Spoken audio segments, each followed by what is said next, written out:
Sutra Teratai yang menakjubkan. Bab 14, Praktik Penuh Kedamaian dan Kebahagiaan. Shinfasyang Sutra Teratai episode 1385. Menegakkan sutra, memahami, memasuki, dan menjalankan praktik penuh kedamaian dan kebahagiaan. Dengan membangkitkan ikrar agung dan mengenakan jubah Tathagata, maka tubuh Dharma akan damai. Dengan memasuki kediaman Tathagata, maka batin akan memperoleh pembebasan dan penuh kebahagiaan. Dengan menduduki tahta Tathagata, maka akan memahami kekosongan dari segala fenomena dan giat bersemangat dalam praktik. Dengan menegakkan sutra, akan membasahi jiwa kebijaksanaan. Ini dinamakan praktik penuh kedamaian dan kebahagiaan. Bab praktik penuh kedamaian dan kebahagiaan adalah apa yang akan kita mulai untuk pembahasan selanjutnya, dan ini merupakan kelanjutan dari bab ajakan penegakan. Sekarang kita memasuki bab ke-14. Sebelumnya, para bodhisattva agung yang telah membangkitkan tekad dan yang memenuhi keinginan Buddha, mereka bersedia pergi ke alam manusia di masa yang akan datang, di mana energi keruh akan semakin parah dan batin manusia menjadi berbahaya dan jahat. Sehingga yang lebih dibutuhkan adalah harapan mendasar dari Sang Buddha, yaitu kebenaran sejati setelah Sang Buddha mencapai pencerahan, harus digunakan di dunia untuk mendamaikan batin manusia dan menyucikan hati manusia, harus memiliki siklus kebenaran yang menakjubkan di dunia. Manusia yang dapat mengembangkan jalan kebenaran, bukan sebaliknya, jalan kebenaran yang membuat manusia berkembang. Sang Buddha memberikan peramalan kepada para muridnya. Setelah memberikan peramalan, beliau berharap para murid dapat membangkitkan tekad dan membangun ikrar untuk melanjutkan tekad ini, yaitu menyebarkan Dharma di dunia. Namun, para murid masih takut akan dunia saha, karena makhluk hidup sangat keras kepala dan sangat sulit untuk dibimbing. Sehingga tidak ada seorang pun yang berani untuk tinggal lebih lama lagi di dunia saha. Ketika semua orang telah dibimbing dan telah berikrar, di masa depan juga harus pergi ke negeri lain untuk menyelamatkan dan membimbing makhluk hidup. Ini menunjukkan bahwa di dalam hati manusia semua takut akan kesulitan, takut akan bahaya. Mereka semua ingin pergi ke tempat yang lebih aman, bukankah begitu? Ini adalah psikologi manusia, sama saja dari zaman kuno hingga sekarang. Begitu pula dengan para praktisi. Karena semua orang tahu bahwa dunia saha sedemikian membutuhkan kesabaran, banyak jebakan di dunia saha.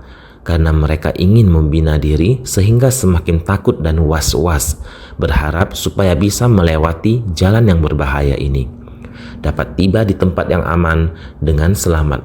Bagaimana mungkin terpikir untuk kembali lagi? Tentu saja tidak ada yang berani kembali. Hanya mereka yang berikrar agung dengan tulus, mereka dengan kebaikan hati dan keberanian, dengan kebijaksanaan agung, kebaikan hati agung, dan keberanian agung.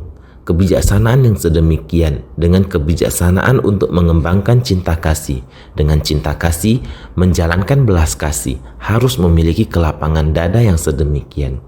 Maka itu diperlukan bodhisattva agung yang memiliki kebijaksanaan agung, sehingga mereka yang telah kemaha welas asihan sebagai kediaman, kelembutan dan kesabaran sebagai jubah sudah mempersiapkannya dengan baik. Mereka menggunakan hati welas asih dilengkapi dengan niat baik hati dan kebajikan. Tidak tega para makhluk mengalami penderitaan. Oleh itu, mereka memasuki kediaman Tathagata, mempersiapkan diri mereka dengan baik.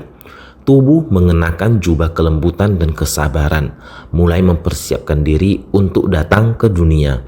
Dengan hati yang memperoleh pembebasan, tidak akan takut terhadap bahaya dan kejahatan di dunia.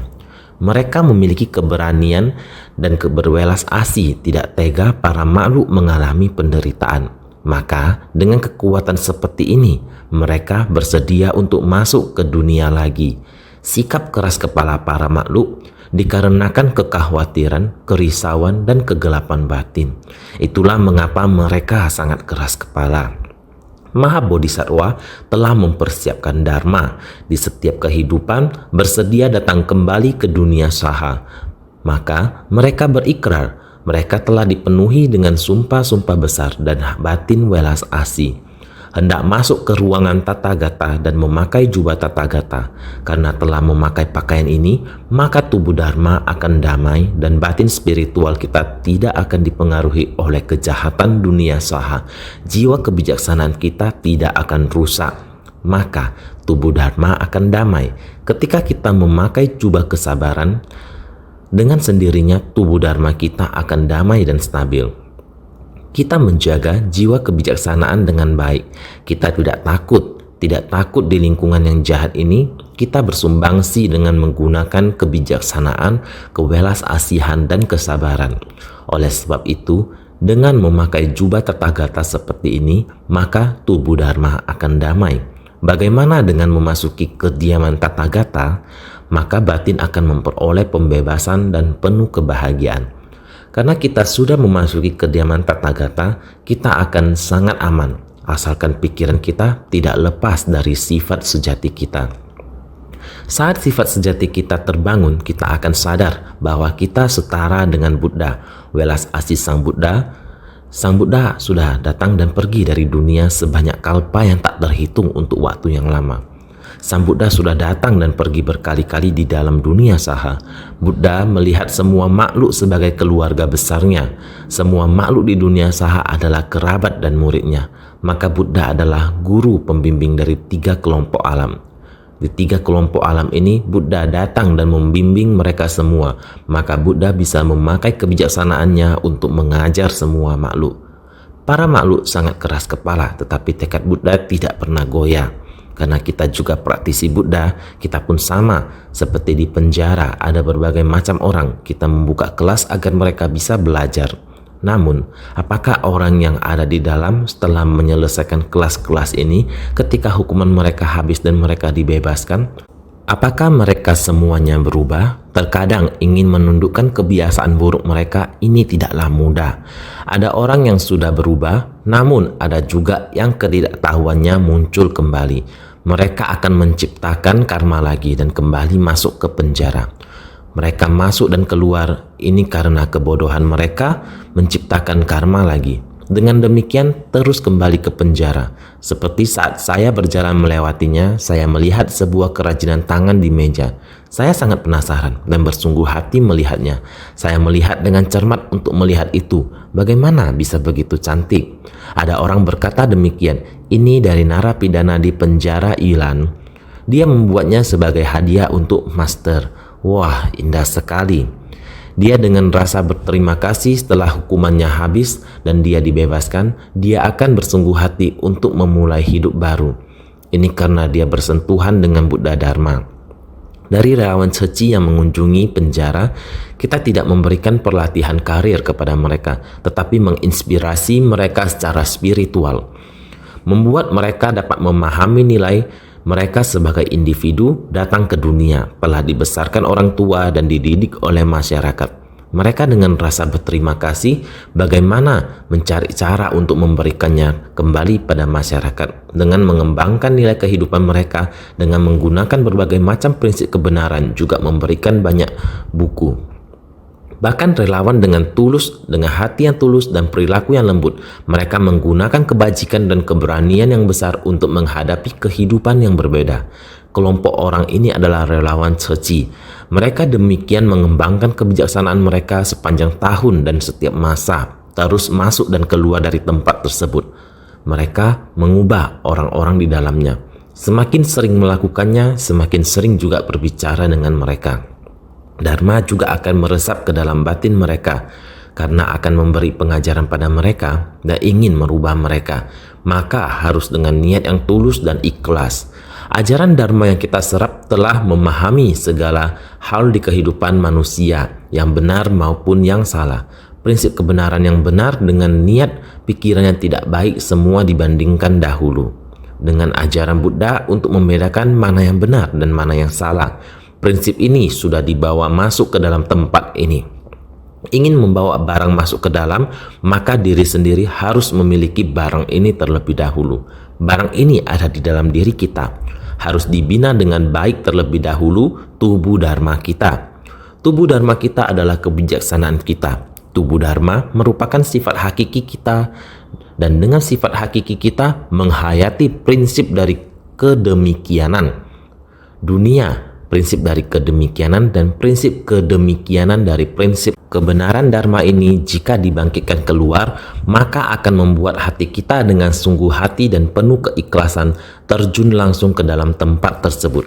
Karena demikian, maka dapat membuat mereka merasa tersentuh. Jadi, mereka sering membuat kerajinan tangan, membuatnya dengan sangat baik. Ilan seperti ini, Hualien seperti ini, Pingtung juga seperti ini. Di banyak penjara, mereka setelah dibentuk dan setelah dilepaskan, ketika mereka menghadapi kehidupan, menjadi lebih paham bahwa berbakti dan berbuat kebajikan tidak boleh ditunda-tunda. Menjadi pribadi yang baru, memimpin dengan memberikan contoh, menjadi teladan yang baru, kemudian kembali ke penjara dapat membimbing dan mendidik orang lain. Ini juga sudah tidak sedikit, ini adalah tekad. Ini juga adalah sifat bodhisattva yang tidak takut dengan apa yang mereka hadapi. Mereka rela masuk demi kepentingan orang-orang di sana. Dengan cinta kasih, mata welas asih memandang semua makhluk hidup.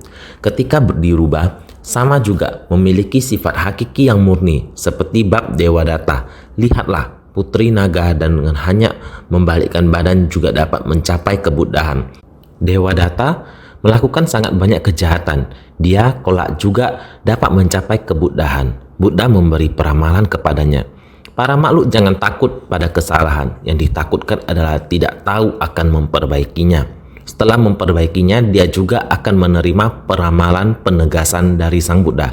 Meskipun Dewadatta berada dalam neraka, Buddha juga memberi peramalan kepadanya. Para makhluk yang di neraka semuanya juga bisa mendapatkan peramalan. Kelak, ketika dia menerima karmanya telah habis, kemudian kembali lagi di dunia manusia, mengerti adanya jalinan jodoh, dia akan tersadarkan. Dia akan melatih diri. Mulai dari awal, berdasarkan niat pikirannya itu, dengan sifat tersebut bertemu dengan Buddha Sakyamuni dari kehidupan demi kehidupan. Dewadatta juga telah menyerap dharma yang tidak sedikit, juga pernah melatih diri bersama-sama pada waktu yang bersamaan dari kehidupan ke kehidupan. Setiap benih masih ada, oleh karena itu dikatakan sifat manusia, tah selamanya tidak pernah menghilang. Oleh karena itu, jika dapat dengan memasuki kediaman Tathagata, maka batin akan memperoleh pembebasan dan penuh kebahagiaan. Jika kita mengenakan jubah Tathagata, maka kita tubuh Dharma juga akan damai. Hati kita bolak-balik tidak terkontaminasi. Insan suci masuk ke penjara untuk menggugah hati mereka, mengenakan baju seragam ini. Semua orang demikian, Sesiung dan Secie sudah datang. Seperti ini, semuanya melihat sekelompok orang ini. Hati mereka dengan sendirinya akan murni. Sekelompok orang ini juga tidak terkontaminasi dengan mereka. Juga bisa menggunakan air murni untuk membasuh kekotoran hati mereka. Inilah alasannya kenapa kita mesti masuk ke dalam. Juga adalah kita harus membangkitkan tekad luhur, membangun ikrar agung. Jadi, batin akan memperoleh pembebasan dan penuh kebahagiaan. Dengan menduduki tahta Tathagata, maka akan memahami kekosongan dari segala fenomena dan giat bersemangat dalam praktik. Jika kita dapat duduk di atas tahta Tathagata, kita akan memiliki keberanian untuk membabarkan Dharma. Pergi untuk membabarkan Dharma. Kita telah merasakan kedamaian Tathagata, tubuh Dharma kita. Dharma kita, aga Dharma ini, Dharma Sang Buddha kita demikian berdiam, duduk dengan sangat tenang, batin kita tanpa kegelisahan membagikan Dharma Sang Buddha agar semua orang memahaminya seperti ini. Kekosongan dari segala fenomena Dharma sebagai tahta adalah kondisi di mana kita setiap saat giat dan bersemangat dalam kehidupan sehari-hari. Yang dilihat setiap hari, orang yang bersungguh-sungguh, kondisi yang dihadapi setiap hari adalah benda yang sebenarnya. Bagaimana agar kosong? Ini adalah prinsip manusia. Betul, manusia yang sesungguhnya, akan tetapi orang tersebut pada hari ini bukanlah orang yang kemarin. Orang yang kemarin bermetabolisme melalui aspek-aspek fisiologi, telah bermetabolisme, telah berubah dalam beberapa detik. Hanya saja kita tidak mengetahuinya. Memang begitu demikian bertransisi di dalam tubuh kita, mengalami perubahan terus-menerus dan tak henti-hentinya. Cairan darah di tubuh setiap orang, bakteri dan lain sebagainya tiada henti bermetabolisme, sedang mengalami perubahan. Maka kita sejak masih muda hingga dewasa sampai lanjut usia tidak terasa apakah kemarin dan hari ini ada bertambah tua, tentu ada bermetabolisme. Demikian menghasilkan sel yang baru. Sel tersebut kembali bertumbuh, sel yang telah tua akan dimusnahkan, demikian terus tiada henti. Demikian perubahan terus-menerus dan tak henti-hentinya pada diri kita. Tiada henti mengalami perubahan. Aspek batin orang adalah demikian, aspek materi juga. Jadi, di bab perumpamaan, rumah besar itu, rumah besar sesepuh, mengapa bisa begitu lama tidak diperbaiki? Pilar-pilar rumah besar itu telah hancur karena di dalamnya sekumpulan besar anak yang bersikap semaunya sedang di dalam, tidak berhati-hati menganggap api itu sebagai mainan. Di tempat tersebut bermain-main, apinya telah menyebabkan kebakaran. Dengan tubuh kita seperti sebuah rumah besar, di dalam tubuh kita begitu banyak sel dan ada sel yang tidak menaati aturan, menyebabkan tubuh kita ada penyakit. Prinsip kebenarannya sama. Di dalam 3 kelompok alam, dunia saha juga sama demikian. Para makhluk ini, batin jika tidak dijinakkan, tidak menaati aturan, juga akan menyebabkan timbulnya penyakit duniawi. Energi keruh sangat besar. Jadi bencana alam dan musibah akibat ulah manusia terus bermunculan, semakin lama semakin keruh. Udara juga karena tercemar sehingga terjadi perubahan iklim. Semua ini di dalam ketidakberwujudan. Alam semesta besar telah sakit dan alam semesta kecil kita juga sama. Prinsip kebenarannya sama. Jika kita dapat memahaminya, terbentuk, bertahan, rusak dan musnah, muncul, berlangsung, berubah dan lenyap, kelahiran, penuaan, sakit dan kematian, 3 aspek dan 4 fase, semuanya telah dipahami. Dengan demikian sadar akan kekosongan dharma, mempraktikkan ketekunan dan semangat. Kita di prinsip kebenaran ini, kita harus sangat bersungguh hati untuk memahaminya. Kita telah memahaminya, ini adalah karena kita biasanya tekun dan bersemangat, sehingga dapat demikian. Kekosongan sejati dan keberadaan menakjubkan. Keberadaan menakjubkan dalam kekosongan sejati. Prinsip kebenaran ini jika jelas, maka kita akan sangat tenang dan tentram, dapat mengajarkan dharma seperti ini. Dengan menegakkan sutra, akan membasahi jiwa kebijaksanaan. Kita ingin memahami sutra ini dan menegakkan sutra ini, maka pertama-tama kita harus mencerahkan diri sendiri dulu. Mencerahkan diri sendiri dulu dan memahaminya, membasahi jiwa kebijaksanaan kita, maka dengan membangkitkan ikrar agung dan mengenakan jubah tathagata, maka tubuh dharma akan damai. Karena dia menegakkan sutra, sutra ini adalah jubah kesabaran kita. Karena kitab sutra kita dan prinsip kebenaran kita telah merasuki batin kita. Jadi ibarat sehelai jubah. Menegakkan sutra sama seperti dengan membangkitkan ikrar agung dan mengenakan jubah tathagata. Maka memakai jubah ini kita merasa sangat damai. Maka dikatakan dengan menegakkan sutra akan membasahi jiwa kebijaksanaan, dapat membantu jiwa kebijaksanaan kita terus bertumbuh. Ketika masuk ke tempat orang banyak, lihatlah, di tengah banyak orang ada begitu banyak kerisauan dan kebenaran penderitaan ditemukan di sini. Memperlakukan kebohongan sebagai kebenaran dan yang benar dianggap sebagai palsu. Ini adalah pandangan keliru makhluk hidup. Dharma kita menganggapnya ada dan tiada sama saja. Akan tetapi jika materi akan dikejar dan serakah, menganggap materi di dunia itu kekal, jadi keliru. Ini makhluk hidup di dunia. Akan tetapi orang yang melakukan pelatihan diri sekarang harus memahami dengan menegakkan sutra akan membasahi jiwa kebijaksanaan. Ini dinamakan praktik penuh kedamaian dan kebahagiaan. Para bodhisattva ini telah memiliki sutra ini di dalam batin mereka, sehingga mereka datang pergi dengan leluasa, berupaya semangat dan tidak ada ketakutan. Ini yang harus kita lakukan dengan bersungguh hati untuk memahaminya.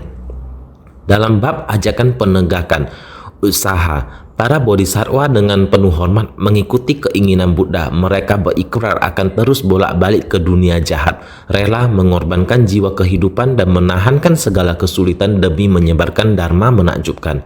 Mereka menyebutkan kalau diri mereka telah memperoleh kesabaran tanpa kemunculan, Anupatika Dharma Santi, dapat menahankan jadi segala kesulitan. Jadi, dalam bab ajakan penegakan usaha, para bodhisattva dengan penuh hormat mengikuti keinginan Buddha. Di bab sebelumnya adalah dengan penuh hormat mengikuti keinginan Buddha. Para bodhisattva ini, mereka berikrar akan terus bolak-balik ke dunia jahat, rela berada di dunia jahat, datang dan pergi. Mereka tidak takut. Mereka mengorbankan jiwa kehidupan dan menahankan segala kesulitan demi menyebarkan dharma menakjubkan. Mereka tidak takut lelah, tidak takut akan kerugian di badan jasmani. Demi prinsip kebenaran sejati, mereka terus-menerus mempertahankan pembinaan diri. Jadi, mereka menyebutkan kalau diri mereka telah memperoleh kesabaran tanpa kemunculan, Anupatika Dharma Santi, dapat menahankan segala kesulitan diri sendiri, sangat percaya diri, dapat memperoleh kesabaran tanpa kemunculan, Anupatika Dhamma Santi, kesabaran makhluk, kesabaran tanpa kemunculan. Semua yang di dunia ini, baik secara alamiah ataupun perbuatan manusia dan lain-lain, saya sanggup untuk bersabar, baik melalui kesabaran yang melampaui keduniawian atau melalui kesabaran terhadap hal-hal duniawi. Saya tetap harus bersabar. Dengan berdiam pada tahapan dari kesabaran, tubuh akan mendapatkan kedamaian dan kebahagiaan. Dengan pikiran tidak bergejolak, batin akan damai dan bahagia. Dengan merenungkan realitas sejati dari segala fenomena, dalam praktik akan giat bersemangat, memperoleh kenyamanan jasmani dan batin. Makanya dinamakan praktik penuh kedamaian dan kebahagiaan. Dengan berdiam pada tahapan dari kesabaran, tubuh akan mendapatkan kedamaian dan kebahagiaan. Jika kita dapat dengan berdiam pada tahap dari kesabaran, batin dan badan kita akan mendapatkan kedamaian dan kebahagiaan. Tahapan kesabaran itu adalah dasar batin kita. Batin kita harus bersungguh-sungguh memiliki kesabaran. Keterampilan ini seharusnya kita memilikinya. Hati penuh kesungguhan kita adalah prinsip kebenaran. Asalkan kita berpegang teguh pada prinsip kebenaran, maka dengan sendirinya batin akan mendapatkan kedamaian dan kebahagiaan. Dengan pikiran tidak bergejolak, batin akan damai dan bahagia. Tidak akan berbicara dengan penuh gejolak. Melihat segala sesuatu, batin mulai bergejolak seperti petir. Mampu dapat dengan lembut dan luas, lebih berusaha dan lebih bersabar. Jangan begitu melihat hal yang kurang menyenangkan, hati langsung bergejolak. Maka kita harus sangat bersungguh hati. Ini merupakan pelatihan diri. Lalu, dengan merenungkan realitas sejati dari segala fenomena, dalam praktik akan giat bersemangat merenungkan. Dalam batin kita sudah amat cermat dalam melihat orang, persoalan, benda, dan lain-lain. Dan dipadukan dengan prinsip kebenaran, kita harus sangat menghayati dan mengerti. Apa itu kebenaran? Apa itu kepalsuan? Kita harus jelas akan semua ini. Maka dengan merenungkan realitas sejati dari segala fenomena, kita akan sangat jelas akan kepalsuan. Prinsip kebenaran adalah kebenaran sejati. Banyak persoalan yang terjadi di dunia. Apakah sejalan dengan prinsip kebenaran? Kita dapat merenungkan. Dengan amat teliti, mengamati secara seksama dari dalam batin kita dan perilaku kita di luar, dari diri sendiri hingga ke orang lain. Kita mesti dengan batin amat seksama mengamati segala sesuatu di dunia. Maka perilaku kita mesti amat giat dan bersemangat. Menghadapi fenomena duniawi, kita sungguh-sungguh harus giat dan bersemangat. Segala bentuk kepalsuan, kita harus melihatnya dengan jelas. Jangan biarkan penampilan ilusi dari dunia ini membingungkan atau membuat kita delusi lagi. Sehingga kita mesti bersungguh hati untuk memahami segala persoalan, benda, prinsip, semuanya mesti jelas. Sehingga memperoleh kenyamanan jasmani dan batin. Maka dinamakan praktik penuh kedamaian dan kebahagiaan. Dalam menghadapi masalah, batin kita tetap tenang. Ini sungguh tidak mudah, namun ini adalah suatu keterampilan. Ini adalah sesuatu yang harus kita latih. Dalam menghadapi masalah apapun, batin kita tidak terganggu olehnya. Ini disebut sebagai tubuh nyaman, hati damai. Disebut praktik penuh kedamaian dan kebahagiaan. Karena inilah kita mesti bersungguh hati. Naskah sutra berikutnya berasal dari bab praktik penuh kedamaian dan kebahagiaan yang meneruskan penjelasan dari bab ajakan penegakan. Kita belajar bagaimana menggunakan sutra di dalam batin kita dan bagaimana memahami dan memasukkan ke dalam batin kita. Lalu, bagaimana cara kita menggunakannya untuk kepentingan orang lain, mencerahkan diri sendiri dan orang lain? Kita harus menggunakan maha kebijaksanaan kita. Kita harus membangkitkan maha kebijaksanaan kita ini untuk belas kasih, kebijaksanaan, kebajikan, dan keberanian. Inilah yang perlu kita miliki. Oleh karena itu, kita hendaknya sepenuh hati atau bersungguh-sungguh. Bagaimana caranya membangkitkan kebijaksanaan dan memakai kebijaksanaan itu dalam praktik welas asih kita? Dengan demikian, saat kita menegakkan sutra, kita dapat menegakkannya dengan sukacita. Saat kita mengunjungi tempat yang negatif dan penuh kejahatan, biarpun ada makhluk yang sangat keras kepala pun, kita akan tetap dapat melatih mereka. Saat mereka dapat ditolong, kita akan merasa sukacita dalam dharma. Sama seperti saat kita berkunjung di penjara. Penjara para tahanan dapat keluar dan memulai hidup yang baru. Tidak hanya dapat menjadi orang yang baru, mereka pun dapat menjadi bodhisattva. Inilah bagaimana mereka tertolong dan inilah apa yang membuat kita bersukacita. Prinsip yang sama. Oleh karena itu, di bab sebelumnya, bab ajakan penegakan, yang terakhir adalah sekiranya di daerah pedesaan, perkotaan, terdapat orang-orang yang mencari dharma, kami semuanya akan pergi ke sana untuk membabarkan dharma yang dipercayakan oleh Buddha kepada kami. Kami adalah para utusan dari Tathagata, berada tanpa gentar di tengah-tengah orang banyak. Kami akan membabarkan dharma dengan baik, berharap Buddha berdiam dalam kedamaian. Sutra Teratai bab 13, ajakan penegakan. Di setiap tempat yang perlu saya kunjungi, saya bisa mencapainya, membabarkan dharma yang disampaikan oleh Buddha. Kami adalah para utusan dari Tathagata, berada tanpa gentar di tengah-tengah orang banyak. Kami akan membabarkan dharma dengan baik, berharap Buddha berdiam dalam kedamaian. Mereka memahami batin Buddha, jangan khawatir. Saat akan memasuki parinirwana, jangan khawatir, Buddha, kami akan mengurus semua tempat yang perlu diperhatikan. Nada bicara yang penuh kehangatan. Jadi, kami di hadapan Tathagata dan para Buddha dari 10 penjuru membangkitkan ikrar seperti ini. Buddha sendiri tahu maksud hati kami. Sutra Teratai bab 13, ajakan penegakan.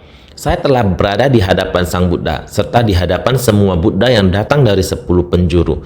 Saya terus-menerus membangkitkan ikrar seperti ini. Sang Buddha pasti sudah memahami saya. Jadi Buddha jangan khawatir, ini adalah ikrar para bodhisattva yang memahami hati Buddha, memahami niat Buddha, melanjutkan misi Buddha. Selanjutnya, bab praktik penuh kedamaian dan kebahagiaan.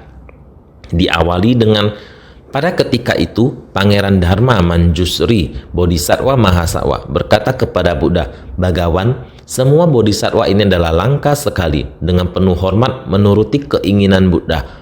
Makanya mereka membangkitkan ikrar agung. Sutra Teratai bab 14, praktik penuh kedamaian dan kebahagiaan. Sutra ini menjelaskan, Bodhisattva Manjusri adalah orang yang paling utama di antara para bodhisattva. Jadi ketika para bodhisattva sebelumnya berikrar di depan Sang Buddha, Bodhisattva Manjusri juga hadir. Jadi datang untuk bertanya, melihat semua orang berikrar untuk menegakkan sutra, sehingga Bodhisattva Manjusri datang bertanya kepada Buddha. Manjusri adalah orang yang paling utama di antara para bodhisattva. Dalam bab sebelumnya disebutkan kalau para bodhisattva telah berikrar untuk menegakkan sutra. Itu sebabnya bertanya kepada Tathagata tentang metode apa yang hendaknya dijalankan agar dapat menyebarkan dan menjelaskan sutra ini di dunia jahat penuh kekerahan pada era kemunduran Dharma nanti. Ini juga ada makna yang sangat mendalam, yaitu Tathagata tentang metode apa yang hendaknya dijalankan.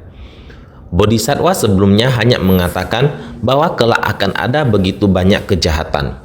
Oleh karena itu kita harus bisa bersabar demi menegakkan sutra, hanya berkata demikian. Tetapi Bodhisattva Manjusri merasa kita juga harus memahami menggunakan metode apa untuk menegakkan sutra agar dapat bahagia. dan dengan menegakkan sutra baru dapat mencegahnya. Jika ingin menahannya di sana, apakah lebih baik mencegah? Harus menahan, lebih baik mencegah ketika penyakit muncul. Pengobatannya akan lebih merepotkan. Apa yang lebih penting, mencegah dulu atau menjaga kesehatan dulu? Karena begini, Bodhisattva Manjusri datang bertanya. Maka dari itu kita sangat bersyukur setiap bagiannya dihubungkan seperti ini. Di saat ini Bodhisattva Manjusri bergegas datang untuk bertanya. Bodhisattva Agung ini adalah Mahasatwa mulai datang bertanya. Karena para Bodhisattva ini tidak bertanya cara apa yang harus digunakan, maka Bodhisattva Manjusri menambahkan pertanyaan tersebut agar dapat menyebarkan dan menjelaskan sutra ini di dunia jahat yang penuh kekeruhan. Dalam arus yang keruh ini, bagaimana cara menyebarkan dharma, bagaimana cara menjelaskan sutra ini? Karena begitu keruh dan jahat, maka bertanya kepada Buddha, metode apa yang harus digunakan untuk menyelesaikan begitu banyak kejahatan? Kita menyebarkan dharma, harus menjelaskan dulu, baru menyebarkan. Pada ketika itu, Pangeran Dharma Manjusri, di sini disebut kebajikan menakjubkan. Buddha adalah Raja Dharma, maka para bodhisattva yang meneruskan ajaran dinamakan Pangeran Dharma. Sebelumnya juga telah jelaskan Buddha adalah Raja Dharma. Para bodhisattva yang meneruskan ajaran dinamakan Pangeran Dharma. Setiap bodhisattva adalah Pangeran Dharma. Seseorang yang benar-benar mengemban tanggung jawab. Ini adalah Pangeran Dharma sejati. Ini adalah Bodhisattva Manjusri. Bodhisattva Manjusri bukan hanya seorang bodhisattva. Sekarang ini di masa lalu juga telah mengajar para Buddha mencapai kebuddhaan. Diri sendiri juga telah menjadi Buddha, namun datang lagi ke dunia ini yaitu untuk membantu Sang Buddha menyelamatkan dan mengubah para makhluk. Bodhisattva Mahasatwa di sini merujuk pada para makhluk tercerahkan dengan batin pencerahan agung. Disebutkan kalau Manjusri memiliki batin pencerahan agung dan dapat mendukung keberhasilan dari para makhluk. Jadi Bodhisattva Manjusri adalah seorang bodhisattva agung. Beliau adalah para makhluk tercerahkan dengan batin pencerahan agung. Karena menjelma di dunia, maka kita melihatnya juga seorang manusia. Jadi artinya Mahasatwa yaitu makhluk tercerahkan bodhisattva agung. Maha adalah agung. Makhluk yang telah mencapai pencerahan agung adalah penuh dengan batin pencerahan agung. Batin pencerahan agung telah sangat kokoh, yaitu membangkitkan tekad luhur, telah tersadarkan yang datang menyelamatkan para makhluk. Jika kita melafalkan Bodhisattva Mahasatwa, semua adalah makhluk tercerahkan dan membangkitkan tekad luhur di dunia. Kita semua menyebutnya Bodhisattva. Ini berarti kamu harus tersadarkan, meskipun mereka masih belum mencapai kebuddhaan. Namun kita terus memberi berkat baginya tanpa henti mengingatkan. Kamu harus tersadarkan, mencerahkan diri sendiri. Kita juga mencerahkan orang lain. Jadi inilah batin pencerahan agung. Harus perlahan-lahan saling menyemangati. Bodhisattva Manjusri adalah memiliki batin pencerahan agung. Juga sangat berprestasi. Ini adalah Bodhisattva agung. Berkata kepada Buddha, Bhagawan, semua bodhisattva ini adalah langka sekali. Buddha memiliki kebajikan suci dan dimuliakan oleh dunia. Memuji para bodhisattva agung dalam bab ajakan penegakan sebelumnya yang telah berikrar untuk menyebarkan sutra menakjubkan ini. Kalau semuanya adalah langka sekali, oleh karena itu, Bodhisattva Agung Manjusri Dharma berkata kepada Buddha, Bhagawan, semua bodhisattva ini adalah langka sekali. Buddha memiliki kebajikan suci dan dimuliakan oleh dunia. Semua orang di dunia menghormati dan memuji orang di depan Anda. Telah berikrar untuk menyebarkan sutra menakjubkan ini. Kalau semuanya adalah langka sekali, sebenarnya Buddha Sakyamuni telah melampaui dunia, dikagumi oleh semua orang di dunia ini. Dikagumi Bodhisattva Manjusri yang menyapa Sang Bhagawa. Pada saat yang sama juga dikagumi para bodhisattva yang membangkitkan tekad ingin menegakkan sutra. Oleh karena ini, Bodhisattva Manjusri sangat bijaksana. Pertama-tama dia memanggil Sang Buddha yang berarti menghormatinya. Kemudian dia memuji Sang Buddha, para bodhisattva yang telah membangkitkan tekad dan berikrar di masa lalu. dengan penuh hormat menuruti keinginan Buddha. Makanya mereka membangkitkan ikrar agung dengan sangat hormat menuruti keinginan Buddha. Makanya di hadapan Buddha membangkitkan ikrar yang sangat berat bahwa mereka akan menahankan segala hal-hal yang sulit. Memuji para bodhisattva ini dengan penuh hormat menuruti keinginan Buddha. Makanya mereka membangkitkan ikrar agung.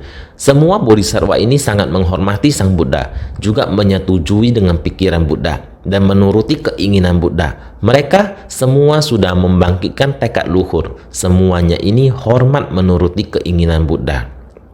Telah berikrar kepada Sang Buddha, di depan Buddha berikrar agung. Ini sungguh harus ditahankan, benar-benar mendapatkannya. Menahankan segala hal-hal yang sulit sangat banyak, ada begitu banyak di dunia, sungguh tak tertahankan. Namun para bodhisattva dapat bertahan. Ini langka sekali. Langka sekali menunjukkan kalau dalam bab ajakan penegakan, para bodhisattva senior mampu mengamalkan dan menyebarkan sutra pada dunia jahat nanti. Senior memiliki keyakinan mendalam, praktik nyata, ketulusan, kewelas asihan, dan kebijaksanaan, tetap giat bersemangat dari kehidupan ke kehidupan, serta menjalankan 4 jenis pelatihan diri tanpa kenal henti. Para bodhisattva yang tidak mundur lagi, para bodhisattva senior dengan bodhicitta yang bertahan langgeng dan teguh selama 3 masa, lampau, kini, dan mendatang. Para bodhisattva senior ini masing-masing memiliki ikrar tersendiri yang megah dan agung. Langka sekali mengacu kepada bab ajakan penegakan. Para bodhisattva ini yang posisinya sudah sangat dalam dan tinggi untuk dapat hidup di dunia yang jahat ini, mengikuti ajaran Buddha kembali ke dunia manusia di dunia yang keruh ini. Ingin membimbing semua makhluk hidup. Orang-orang ini sungguh luar biasa, mampu mengamalkan dan menyebarkan sutra pada dunia jahat nanti. Ini sangat tidak mudah. Senior adalah memiliki keyakinan mendalam dan praktik nyata, welas asih yang sejati dan tulus, kebijaksanaan bersedia untuk berada di dunia ini, berupaya semangat dari kehidupan demi kehidupan. Hal ini harus dilakukan kembali. 4 jenis pelatihan diri tanpa kenal henti, pelatihan tanpa sisa, pelatihan jangka panjang, pelatihan tanpa henti, pelatihan dengan penghormatan. Mereka semua melakukannya dengan penuh semangat. Para bodhisattva yang tidak mundur lagi, yang memiliki makna tersendiri. Para bodhisattva senior dengan bodhicitta yang bertahan langgeng dan teguh selama 3 masa, yaitu lampau, kini, dan mendatang. Tekad bodhisattva yang tersadarkan ini datang dan pergi, masa lampau, kini, dan mendatang. Masa lampau memiliki masa lampau yang tidak terhitung, kini, dan juga masa mendatang. Masa depan yang tidak terhitung pada masa kini. Bertahan langgeng tanpa terputus. Masa lampau, kini, dan mendatang mereka membuat ikrar tanpa terputus, mempraktikkan jalan bodhisattva. Semua ini adalah orang yang tersadarkan. Para bodhisattva senior ini masing-masing memiliki kemegahan dan keagungan, ikrar tersendiri. Setiap bodhisattva memiliki ikrar yang berbeda. Sama halnya dengan Buddha. Buddha memiliki ikrar yang universal, yaitu 4 ikrar agung. Sama juga halnya dengan bodhisattva. Oleh karena itu, bodhisattva Avalokitesvara menyelamatkan dari penderitaan ketika dipanggil. Dan juga bodhisattva Sitigarbha, kalau alam neraka belum kosong, aku tidak akan mencapai kebuddhaan, dan lain-lain. Setiap bodhisattva memiliki ikrarnya masing-masing. Oleh karena itu, para bodhisattva ini sangatlah sulit ditemui, dikarenakan mereka mengikuti keinginan Buddha dan bersedia membangkitkan ikrar. Mereka juga bersedia untuk datang dan pergi. Akan tetapi, setiap insan memiliki tugas untuk menyeberangkan makhluk hidup dan memiliki kekuatan ikrar yang tidak sama berdasarkan kebutuhan makhluk hidup selanjutnya. Di dunia jahat mendatang akan melindungi, menegakkan, membaca, dan membabarkan sutra teratai ini. Bagawan, para bodhisattva mahasattva itu, bagaimana mereka dapat membabarkan sutra ini di dunia jahat mendatang? Sutra teratai bab 14, praktik penuh kedamaian dan kebahagiaan.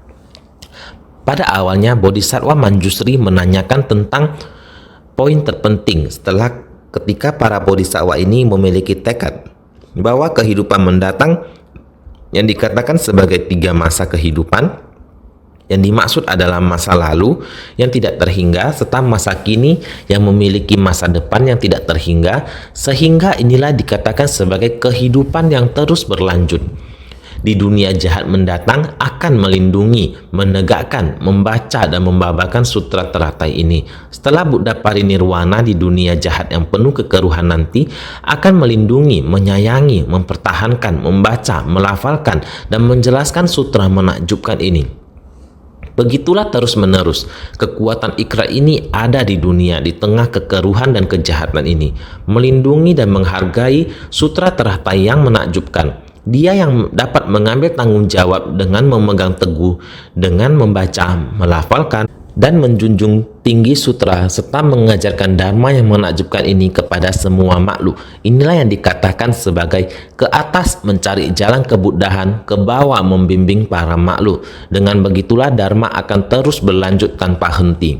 Bagawan, para bodhisattva mahasatwa itu, ini merujuk pada para bodhisattva yang baru membangkitkan batin pencerahan agung pada era kemunduran dharma mendatang. Bagawan, para bodhisattva mahasatwa itu, ini menandakan para bodhisattva yang baru membangkitkan batin pencerahan agung pada era kemunduran dharma mendatang. Di awal dia membangkitkan ikrar agung, para bodhisattva membangkitkan batin pencerahan agung. Para bodhisattva ini, bagaimana mereka dapat membabarkan sutra ini di dunia jahat mendatang? Bodhisattva yang senior saat ini, batin pelatihan diri sangatlah kokoh, bisa menahan kesabaran. Bagaimana di masa mendatang jika ada bodhisattva yang mulai membangkitkan tekad, tetapi dia merupakan bodhisattva pemula, dia juga bodhisattva yang membangkitkan tekad, ini lebih junior. Di masa mendatang harus bagaimana menghadapi dunia yang penuh kekeruhan, bagaimana mereka dapat membabarkan sutra ini di dunia jahat mendatang. Orang-orang yang membangkitkan tekad awal, kekuatan akar masih dangkal, bagaimana mereka dapat menjalankannya di dunia jahat itu? Harus bagaimana membabarkan sutra ini, karena orang yang pertama kali membangkitkan tekad, walaupun dia membangkitkan tekad agung, tetapi pengalamannya sangat dangkal. Bagaimana dia membabarkan sutra di dunia penuh kekeruhan? Agar dapat membabarkan sutra ini, mesti terlebih dahulu dapat mempraktikkan dan merealisasikannya. Selanjutnya baru bisa menjelaskan kepada orang lain. Makanya dapat membabarkan mencakup segala praktik dari perenungan dengan batin setara merenungkan prinsip kebenaran, sedangkan tubuh berbuat sesuai prinsip kebenaran. Ini disebut sebagai perenungan dan praktik berkenaan. Agar dapat membabarkan sutra ini, harus bagaimana membabarkannya, harus dipraktikkan. Dapat mempraktikkan, harus praktik nyata. Dapat merealisasikannya, selanjutnya baru bisa menjelaskan kepada orang lain. Hanya dengan ini caranya, diri sendiri harus telah menjalaninya dan melakukannya, kita baru bisa menjelaskannya kepada orang lain. Sehingga selanjutnya baru bisa menjelaskan kepada orang lain. Makanya dapat membabarkan mencakup segala praktik dari perenungan. Diri sendiri harus mengalaminya dulu, kemudian baru semua prinsip kebenaran bisa digabungkan. Dengan demikian, menggunakan semua yang penuh pertimbangan dharma ini baru bisa dibabarkan kepada semua orang. Jadi diri sendiri harus memiliki segala praktik dari perenungan. Setelah memahami masalah ini, prinsip kebenaran masuk ke dalam batin. Baru dimulai, persiapkan diri sendiri dengan batin setara merenungkan prinsip kebenaran, sedangkan tubuh berbuat sesuai prinsip kebenaran. Batin kita harus memahami dengan tuntas. Prinsip kebenaran harus memahami dulu, kemudian baru praktik dengan tindakan nyata. Dengan teladan memberikan pengajaran, demikian mengajarkan orang, ini dinamakan perenungan dan praktik berkenaan. Sehingga para bodhisattva bersungguh hati memahami prinsip kebenaran ada di mana. Ada di dalam kehidupan keseharian kita. Dharma ada dalam kehidupan kita, sehingga kita harus senantiasa lebih bersungguh hati.